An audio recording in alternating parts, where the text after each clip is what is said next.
We'll probably have like 5 people looking at it. Oh, there we go. Hey guys, we're live at the Dewey Drome, and Andrew King here is getting ready to go fly his Pietenpol Aircamper.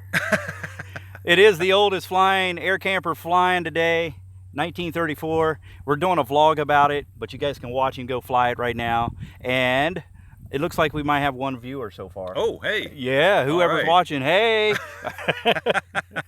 But we're out here. There's New Standard. There's Eldon, Justin. There's the Champ out there. Guess what? We got the Travel Air. We're having all kinds of fun. But this Pietenpol, Andrew owns it. How much did you pay for this? I paid actually $1.01. What? $1. Well, I put an extra penny in to see if Frank would count it. It's supposed to be $1, but I put an extra penny in to see if Frank would count it. And of course he didn't. He said, "Yeah, it's good." I said, "There's an extra penny in there." So, well, if you guys ever read about the $1 Pietenpol, this is it. All right. So here we go. all right. You guys want to come and watch this or hold this for a second? Yep. Oh, wait, we got to take off the flying pig. Oh, just take a look here. We have to take off our pitot tube.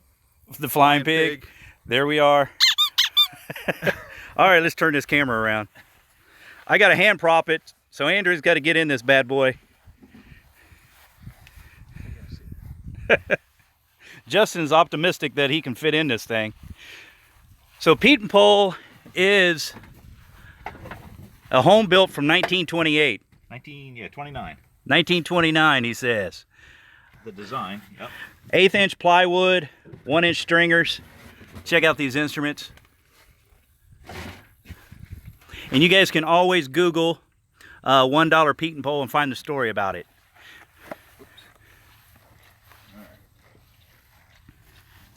Doesn't have any brakes. No tail wheel. It's all tail skid. It's the real deal. You ready? And now here goes the real trick. He has to get in it.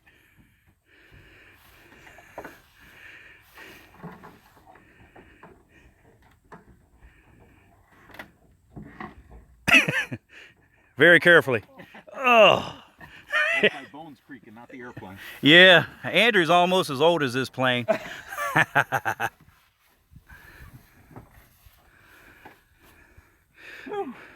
He's in it now. Yeah.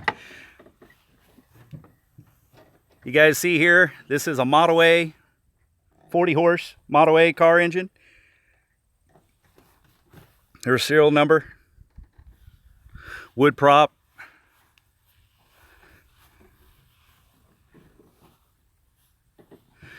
There's the old radiator. Just checking all the controls.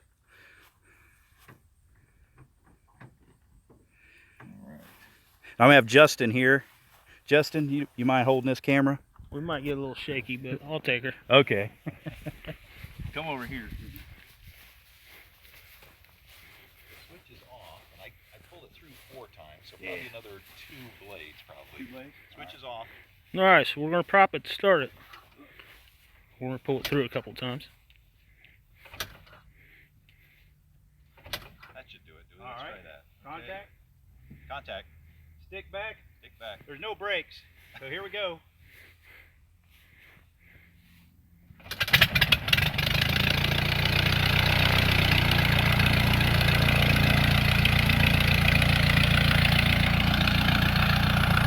All right, I got it back now. Here we are. Listen to that Model A run.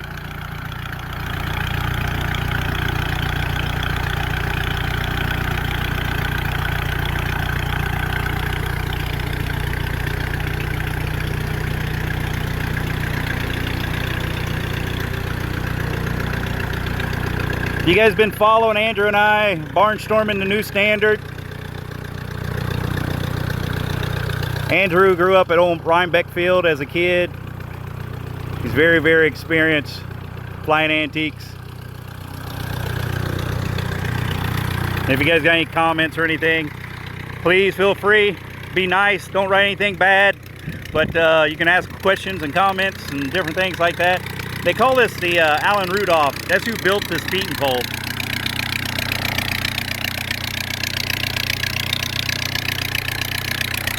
You can see the Model A's running there. I'm gonna get a little closer. You might not be able to hear me. Oh yeah. What do you think, Andrew? Good so far. Yeah, he's just warming up the water right now, getting the engine warm.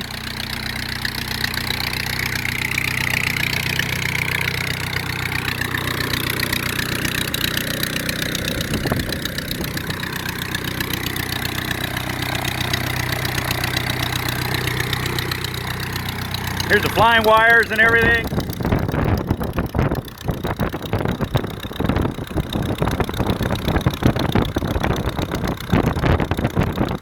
I should be taking a picture with that new standard set like that. That's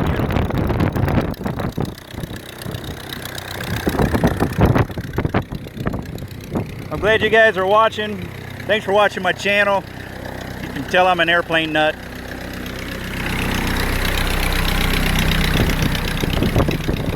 Are you nervous?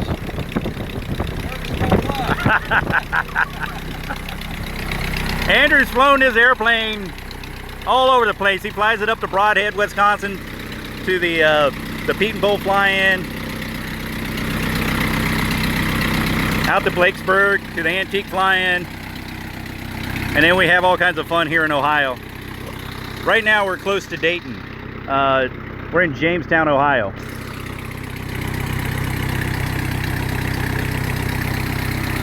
Which way are you taking off? That way? Yeah, I'll just go straight. Okay. It's kind of straight across, I think. So he's going to be taking off to the southwest.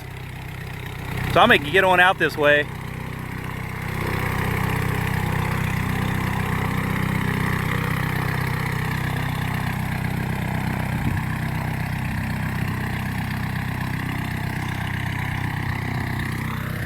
And then here's the old Travel Air.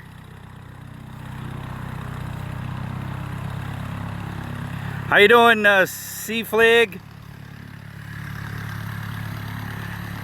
You guys see me out hopping rides. You seen me in Ace here. This is 1929 Travel Air. Painted up as the Flying Aces from 1929.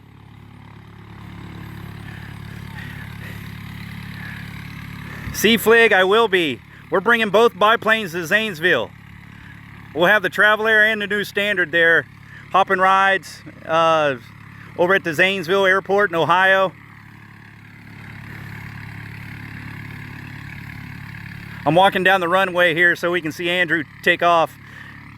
If you guys caught the video at the beginning, he doesn't have any brakes and he has a tail skid, which is a really good brake in the grass here.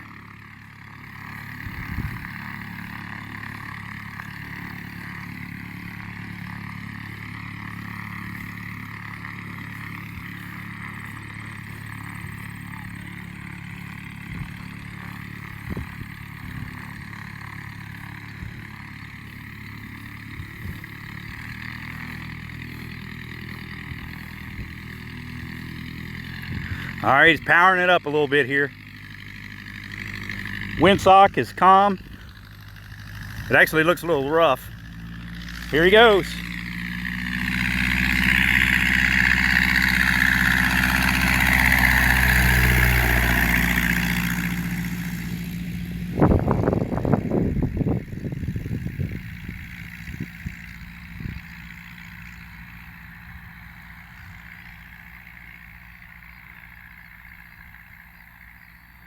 That's 40 horsepower, Model A car engine.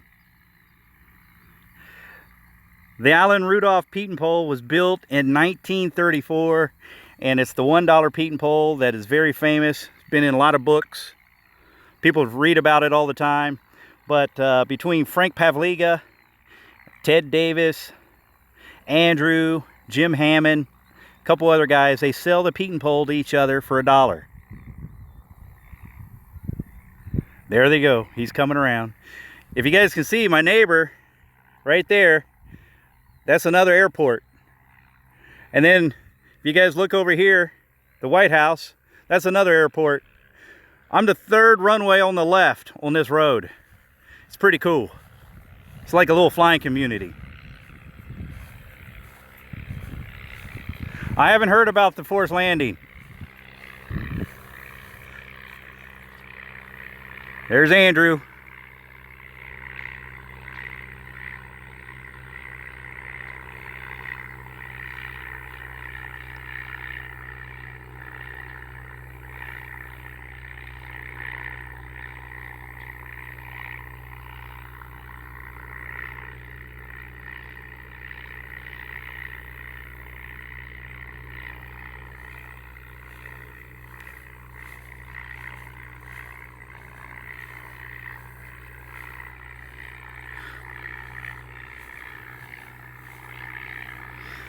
So the Pietenpol is made out of spruce, a lot of spruce, a lot of light plywood, mahogany, and it's covered in sinkenite.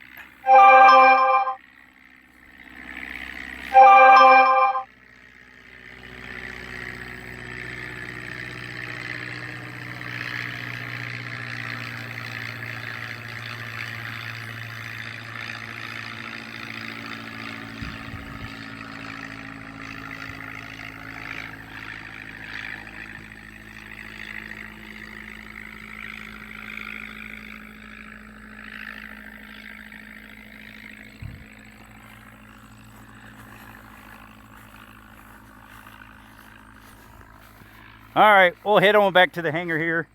Andrew's flying around for a few minutes. If we're still going to end up videoing him on his landing, but we can take a look at the airplane. How you doing, Rick? Doing good. Good. So this is the Travel Air. I've flown a couple thousand people in this airplane, and I bought this airplane back in 2013. It has a Continental 220, and it's been an awesome machine. 220 horse. Did you guys know all about that? This airplane was designed by Walter Beach, Clyde Cessna, and Lloyd Stearman back in 1926. This was a Curtiss Wright built Travel Air. Actually, it was owned by Andy Steinis, who was a Pepsi Skyrider. And there goes Andrew, if you guys can see him. Let's see. We need to go this way. There he is. So then we got the new standard there, 1930 new standard. You guys see my videos there. I've been flying in that for about just over a year. Lots of fun, lots of people. And then we got a Hawk in the back there. My buddy Eldon owns that. And then the old famous Champeroo.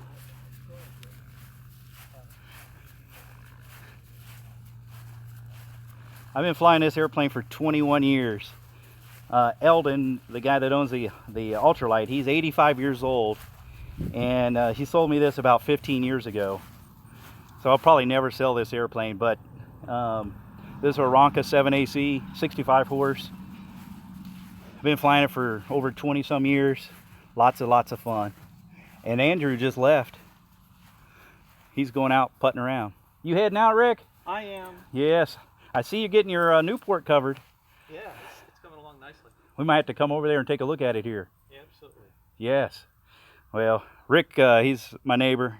He's having a aerodrome Newport one-to-one scale built. It's pretty cool. So, you guys take care.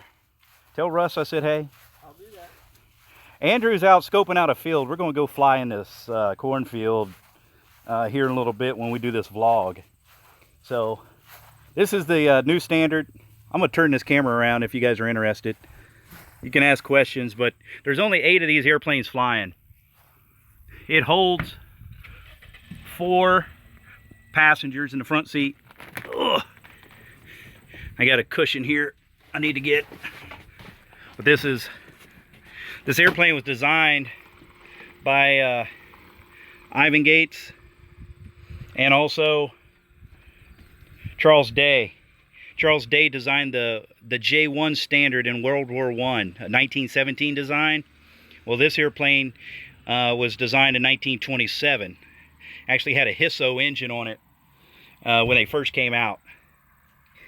They were called the GD 2023, and then eventually this is a D25. Made out of aluminum L-track. You guys can see here. The wings are all wood. Has a 45-foot wing here. And it's a beautiful airplane, elliptical wingtips. See, Flig, you've been in this. You must have been in this last year. Let's see. A better image if I rotate it. Does that help?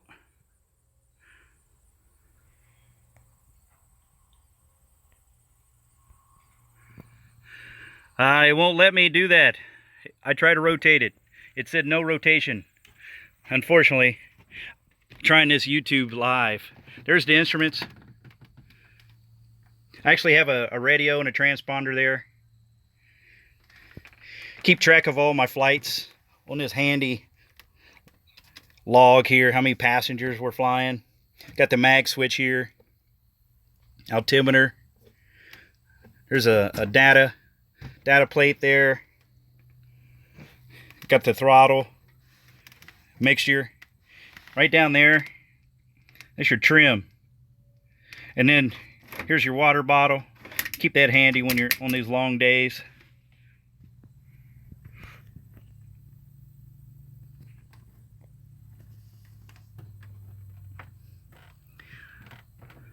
Anyway, here's another big question people get. See the pedals?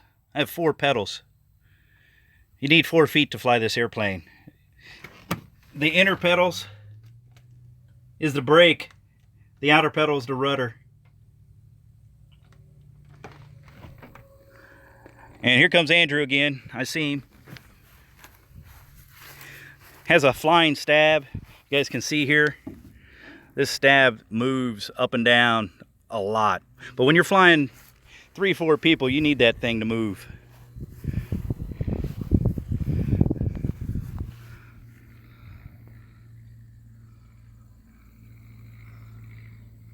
No, they are not considered 135 flights. Who's asking that? Yeah, no, it's not considered 135. It used to be a fly under 91 147 air tours. You can look those regs up, and it's not too difficult to fly under a LOA is what we call it. I got my LOA in 2013 with the Travel Air, but the difference is, you know, it used to be 135, but really you have to be within 25 nautical miles from your departure point. You can't go over that, and you cannot land anywhere other than your departure point. If you start landing somewhere else, then it would be considered like a 135 flight. You get in all kinds of trouble. I'm the only one with a continental powered standard. I believe all the other new standards flying are flying on Wright J6s, which are 235 horse, 760 cubic inches. This is 220 horse, 670 cubic inches. Now, when the standard came out with Wright J5s, they were 220 horse, but they also were 760 cubic inch, so they had more torque than what a continental powered engine is.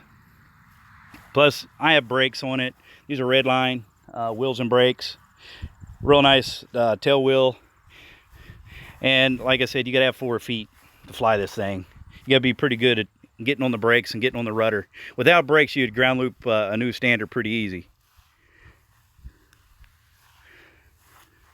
All right, Andrew's coming here. Remember, he doesn't have any wheels, any brakes or anything like that. Hunter, you want to know how well the new standard flies? Well,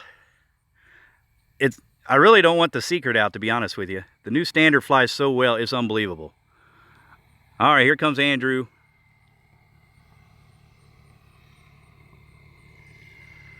Looks like he's doing a flyby. Which way is Wichita? It's that way!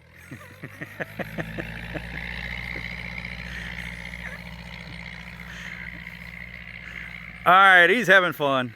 He'd ask which way is Wichita. But the new standard, it flies exceptionally well. It trims out really good. And I tell you, compared to how the Travel Air flies, this thing flies amazing. Travel Air, the most people I've flown in a day, I think I flew 32 flights, 33 flights. And I'm not sure how many I've flown in the standard, probably up to 20. But you don't get nearly as tired flying the new standard. The crosswinds can be a little bit tricky with the new standard just because of the tail wheel assembly and how it's controlled with the rudder. The rudder is not connected to the tail wheel at all, as you can see here. And by the time the tail wheel gets down on the ground, this rudder does not work at all. It's like flying an old Beech 18. It's non-existent.